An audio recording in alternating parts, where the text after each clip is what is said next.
नमस्कार दोस्तों, आपका हमारे चैनल घूमता आईना में बहुत बहुत स्वागत है। दोस्तों, आज मैं आपको एक कहानी सुनाने जा रही हूँ।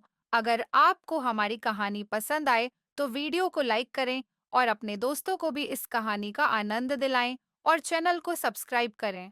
इतना सा सपोर्ट चाहिए। आशा करती हूँ कि आपने मेरी बात मान ली होगी। तो इसी बात पर आप सबको मेरी तरफ से धन्यवाद।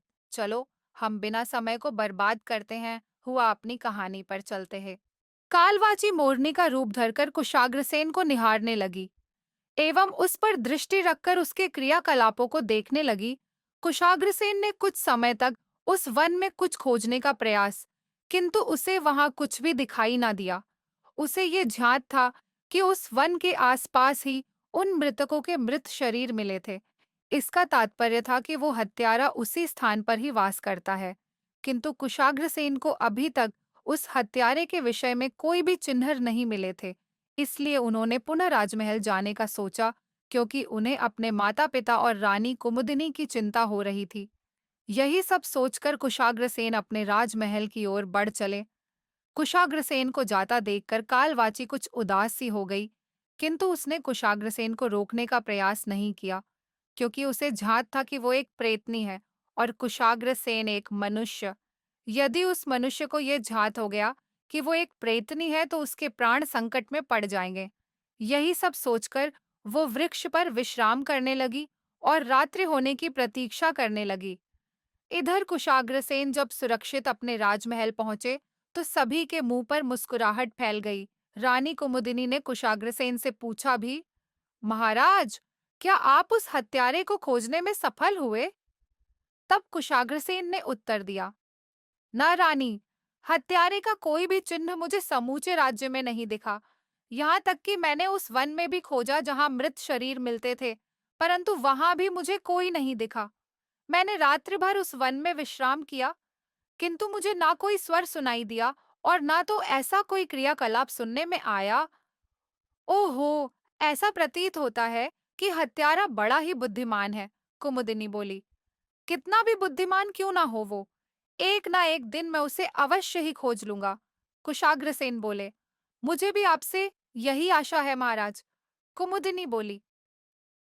तभी राजा के कक्ष के द्वार पर एक सैनिक आ पहुंचा एवं सूचना देते हुए राजा से बोला, महाराज की जय हो। अभी अभी सेनापति व्योमकेश सूचना लेकर लौटे हैं कि कल रात्रि राजमहल की वाटिका के सरोवर के समीप एक युवती का मृत शरीर मिला है, जिसके हृदय को किसी ने निकाल लिया है। आपको सेनापति व्योमकेश ने शीघ्र ही याद किया है। वे राज दरबार में आपकी प्रतीक्षा कर रहे हैं।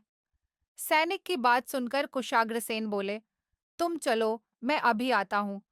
और अंततः कुशाग्रसेन शीघ्रता से राजदरबार की ओर चल पड़े। वे राजदरबार पहुंचे तो सेनापति व्योमकेश उनकी प्रतीक्षा कर रहे थे। महाराज कुशाग्रसेन को देखते ही सेनापति व्योमकेश ने उन्हें प्रणाम किया और उनसे बोले, महाराज, आज एक और मृत शरीर प्राप्त हुआ है जो किसी युवती का है। तो हत्यारा कल रात्रि राजमहल के समीप था और मैं उसे वन में खोज रहा था। कुशाग्रसेन बोले, महाराज, आप अकेले उस हत्यारे को खोजने क्यों पहुंचे? मुझे क्यों नहीं सूचित किया? मैं भी आपके साथ चला चलता। सेनापति व्योमकेश बोले, इतना समय नहीं था और मैं साधारण वेश में वहां गया था। आपको बताता तो आप मेरे साथ चल पड़ते। फिर राज्य की सुरक्षा का क्या होता था? कुशाग्रसेन बोले, किंतु मेरे रहते हत्या तो हो ही गई। सेनापति व्योमकेश बोले, इसमें आपका कोई दोष नहीं सेनापति। व्योमकेश जी, वो हत्यारा अत्यधिक बुद्धिमान है। अब हमें उसे वन में नहीं, राज्य में ही खोजना चाहिए। राजा कुशाग्रसेन बोले, कदाचित आप ठीक कह रहे हैं। सेनापति व्योमकेश बोले, आज रात्रि केवल मैं और आप राजमहल के आसपास ही पहरा देंगे। कुशाग्रसेन बोले, मैं तत्पर हूँ महाराज। अपने राज्य की सुरक्षा हेतु मैं कुछ भी कर सकता हूँ। सेनापति व्योमकेश बोले, मैं आपसे यही आशा रखता हूँ। इसके पश्चात दोनों के मध्य योजना बनी एवं दोनों ने अपने अपने कक्ष की ओर प्रस्थान किया। रात्रि हो चुकी थी। कुशाग्रसेन एवं व्योमकेश ने वेश बदला एवं राजमहल की सुरक्षा में तत्पर हो गए।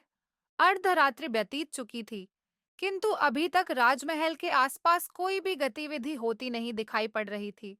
इधर आज कालवाची का मन अत्यधिक खिन्न था, इसलिए वो वृक्ष पर ही विश्राम करती रही। उसने अपना रूप भी नहीं बदला, बस वैसे ही मोरनी का रूप लेकर विश्राम करती रही।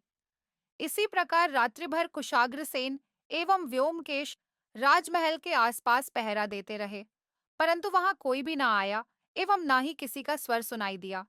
प्रातःकाल होने को था।